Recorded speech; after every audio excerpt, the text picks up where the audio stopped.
Let's get some analysis. Joining me live in the studio is the ASPI resident senior fellow, David Wroe. David, is it inevitable now, from what you can see and the build-up of the US forces, that Trump will strike Iran? He's certainly putting everything in place to take action if he needs to. I mean, working backwards, what's got observers concerned here is that it's unclear what Trump's objective is. Rule number one, if you go to war, is have a very, very clear objective. They don't seem to have that. The most credible one is that they are simply putting pressure on Iran to do a satisfactory deal over the nuclear program, to end their nuclear program and perhaps end ballistic missile production and support for proxies on the side. The problem with that is that to the Iranian regime, which is very weak at the moment and quite desperate and sees this as an existential threat, it's very hard to look at all of that firepower on their doorstep and conclude anything other than they want that the Americans want regime change. Because Trump would be, he would have some telling him, this is your best chance. Yeah. If you want to wipe out that regime, the number one global sponsor of terrorism, now's the moment. Yes, and that is true, except that weakness can also mean desperation, and they may lash out, and they do have ways to lash out at American interests, Israel, this kind of thing as well. The big problem is that it's very difficult to change a regime from the sky. What they're bringing into place here is air power. There are no boots on the ground.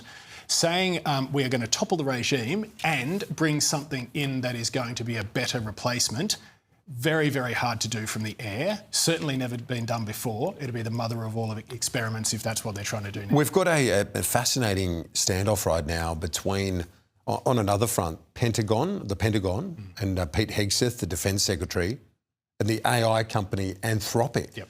It really is a high-stakes standoff. Just explain to our viewers a bit of background on this, because it is super interesting. Yeah, it's such a fascinating story. So Anthropic's one of the big three AI companies. They're one of the most advanced in the world.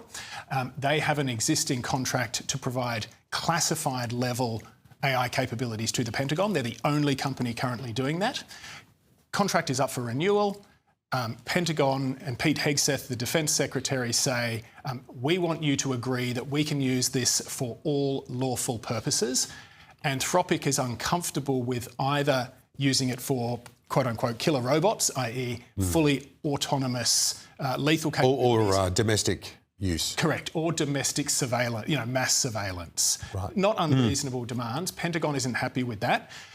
Pete Hegseth is now threatening Anthropic, unless you agree to what we're asking, we won't just cancel the contract, we will either employ something called the Defence Production Act, which is a law that would allow them to basically step in and compel Anthropic to do what the Pentagon wants. Like nationalise it. A mini form of nationalisation, if you could put it that way. Wow. Or declare them a supply chain risk, which would put them in the same basket as, say, a Chinese or Russian company, and basically make it very difficult for Anthropic to do business. This is a huge fight now between the tech bros, so to speak, and...